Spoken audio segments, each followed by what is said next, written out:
Le décor est planté pour ouvrir le Dimanche Magazine, une Côte d'Ivoire émergente à l'horizon 2020, tel est le rêve du président Alassane Ouattara.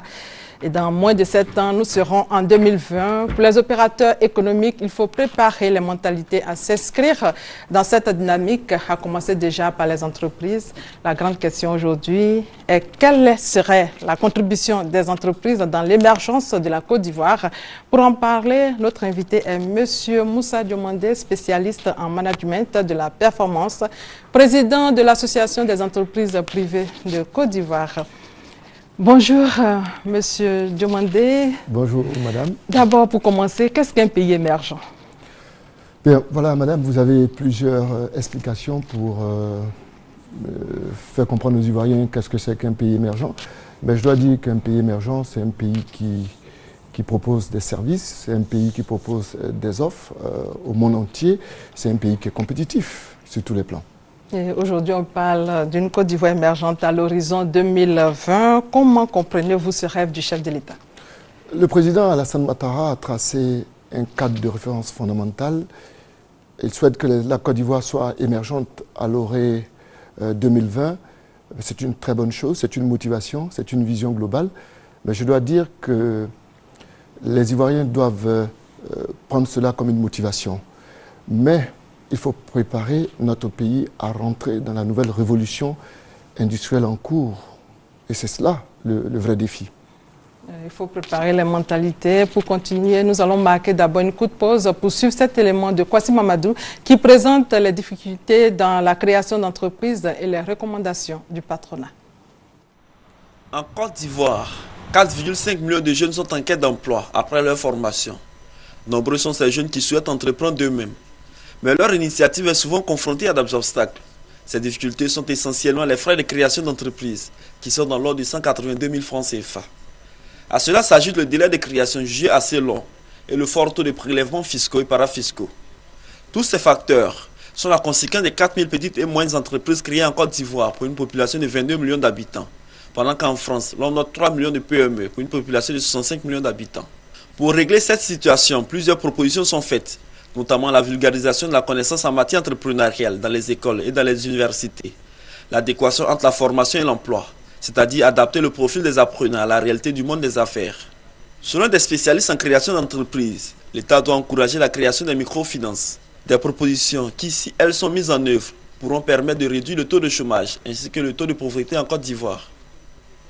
Voilà, nous venons de suivre ce reportage, mais aujourd'hui on parle de plus en plus de création d'entreprises. Qu'est-ce que vous en pensez? Mais on n'a pas d'autre solution. Il faut créer des emplois, il faut de l'emploi pour tous. Mais ce que nous pensons, nous, à notre niveau, c'est que les Ivoiriens doivent mettre en place un ensemble de stratégies. Stratégie filière, stratégie, stratégie de portefeuille, stratégie de jeu d'acteurs. Et à partir de ces stratégies, nous pouvons penser à mettre en place un ensemble d'outils de compétitivité, d'instruments de compétitivité pour, attaquer les marchés qui s'offrent à nous. Sans cela, il serait difficile, malgré tout ce que nous allons dire, créer les entreprises. Non, ça ne suffira pas. Il faut que nos entreprises puissent être compétitives sur le plan international. Et tout l'enjeu, c'est à ce niveau. Avec qui je vais? Comment je fais? Comment je produis mes produits finis, comment je les fais, comment je les vends. Et c'est tout cela la stratégie.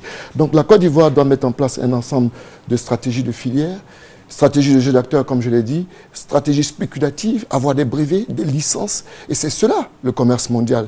Il ne s'agit plus simplement de vendre, faire du revolving, mais il faut aller plus loin dans l'approche pour pouvoir proposer des produits et des services de qualité pour la Côte d'Ivoire. Autrement dit, si nous ne le faisons pas, à mon avis, il sera très très difficile pour les entreprises ivoiriennes de compétir au niveau international. Et c'est ce qu'il faut voir, c'est là l'enjeu.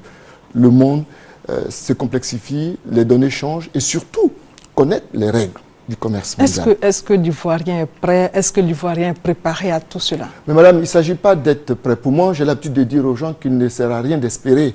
Il faut vouloir. Et donc, à partir de ce moment, tout est possible. Les Ivoiriens doivent changer radicalement de mentalité, épouser une culture business qui va permettre la renaissance totale de notre économie. Et comme je l'ai dit, une fois cela fait, maîtriser les règles du jeu, maîtriser l'environnement économique. Nous sommes dans une économie d'environnement où tout change, où tout évolue. Donc on ne peut pas dire les Ivoiriens créer simplement, mais créer avec quoi? Qu'est-ce qu'on offre? Pour quel marché? Pour qui? Et c'est en cela la légitimité. Toutes les multinationales qui viennent en Côte d'Ivoire et qui opèrent, elles viennent parce qu'elles ont de la légitimité. La légitimité est donnée par le client, est donnée par la qualité du service que vous ferez. Intégrons le développement durable dans notre façon de faire. Et c'est tout cela qui va faire que nous allons faire la différence à travers des processus bien réfléchis. Vous ne pouvez pas vendre si vous n'avez pas un processus affiné, si vous n'avez pas, je veux dire, une approche qui permet de faire la différence avec vos concurrents. La compétition, elle est multiforme, elle a plusieurs visages.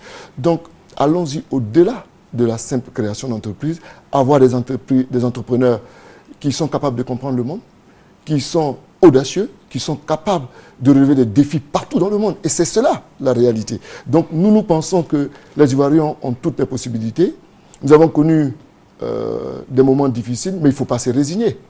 Il faut aller de l'avant. Et pour cela, il faut se mettre au travail.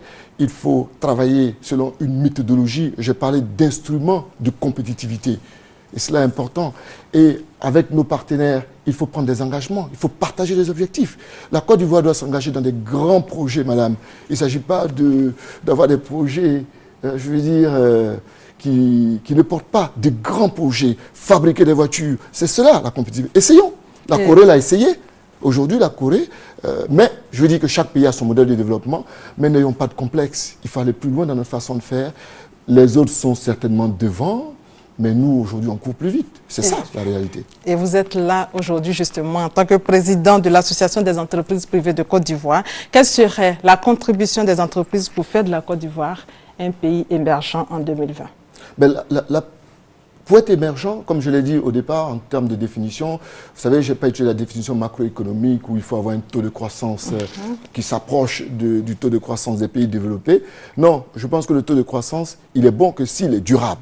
Donc, pour que les entreprises, seuls les entrepreneurs pourront permettre aux Ivoiriens de sortir des difficultés, pourront réduire la pauvreté. Et pour cela, il faut être compétitif, il faut courir, il faut s'entraîner. Et pour s'entraîner, il faut mettre en place des stratégies, filières. Lorsque nous prenons une filière, nous la développons en long et en large. Quand je parle de filière, il y a les acteurs qui interviennent dans les filières. Il y a les jeux d'acteurs, il y a les avocats, il y a les juristes, il y a les journalistes comme vous. Tout cela font partie des filières.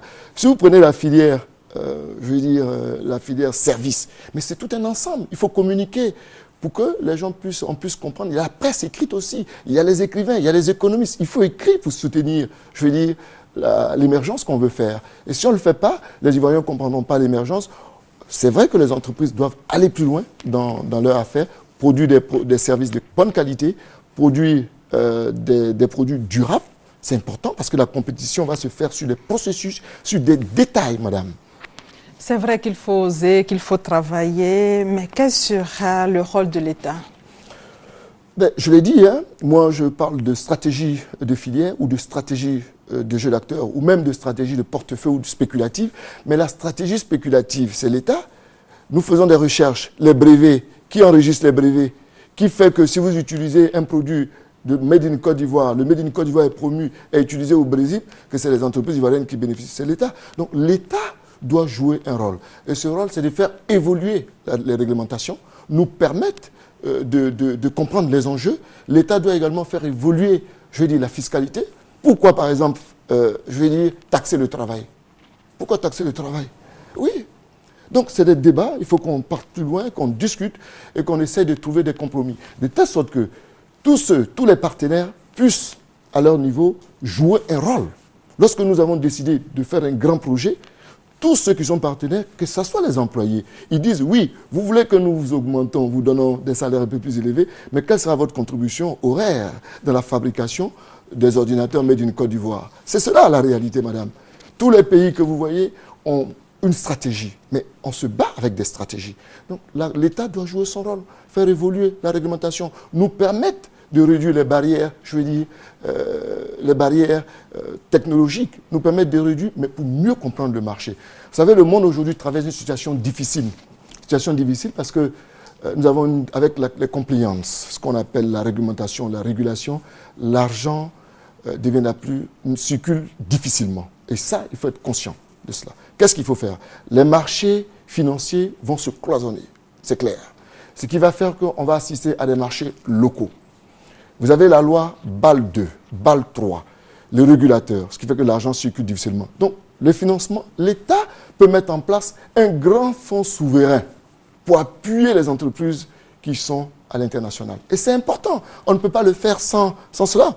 Vous avez la Chine aujourd'hui, on assiste à une guerre commerciale entre la Chine et l'Europe. Oui, parce que la Chine a compris les règles du jeu du commerce mondial. Elle vient avec ses standards, elle les impose. C'est cela.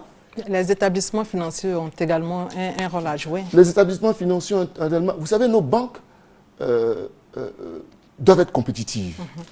La banque de dépôt, déposer de l'argent, retirer, déposons son salaire, n'a pas de sens dans une économie émergente. Il faut aller au-delà. Pour cela que nous disons qu'il faut discuter avec les banquiers. Quelle est votre responsabilité, votre part de responsabilité dans l'émergence? Les inciter, dans leur bilan social, à aider les entreprises. Les banques qui donneront de l'argent, qui vont soutenir les entreprises, ce sont des banques qui auront des bons points. Vous savez, tout ne se résume pas à un bilan financier simplement. Mais il y a le bilan social, il y a le bilan sociologique qui donne de la légitimité. C'est pour ça qu'on parle de développement durable, on parle des finances durables. C'est cela, madame. Donc, les banques ont leur rôle, mais ne peuvent pas jouer à elles seules. L'État de Côte d'Ivoire doit mettre en place un grand fonds souverain pour soutenir les entreprises à l'international. Et cela est extrêmement important. Demandons aux Ivoiriens aussi de faire de l'épargne, de garder de l'argent. À partir de ce moment, la dette, moi je dis, ça vous paraît un peu bizarre, moi je dis, ne créez la dette qu'après avoir créé la richesse. On ne peut pas, alors qu'on n'a pas créé de richesse, on crée la dette. Vous voyez, madame, il faut aller. C'est pour ça que je dis, la Côte d'Ivoire doit mettre en place une stratégie claire. Qu'est-ce que nous voulons faire? Et les entreprises s'orientent dans cela. Le président Ouattara a tracé le cadre des références fondamentales. Je veux que la Côte d'Ivoire soit émergente. C'est une bonne chose, mais il a dit, je dis le mérite de l'avoir dit, à nous de s'intégrer, de s'impliquer dans cette façon de voir, dans ce cadre des références fondamentales pour créer l'emploi. Quand vous prenez une filière, vous saurez que dans cette filière, il manque de compétences. Qu'est-ce que vous faites? On va former. Donc, tout va ensemble. C'est parce que, oui, les problèmes, les établissements financiers vont vous dire aussi, nous, on ne peut pas financer les PME parce qu'ils ne savent pas faire un business plan. Mais madame, trop de contraintes. On ne gagne pas une entreprise ne se développe pas avec un business plan, avec un modèle économique.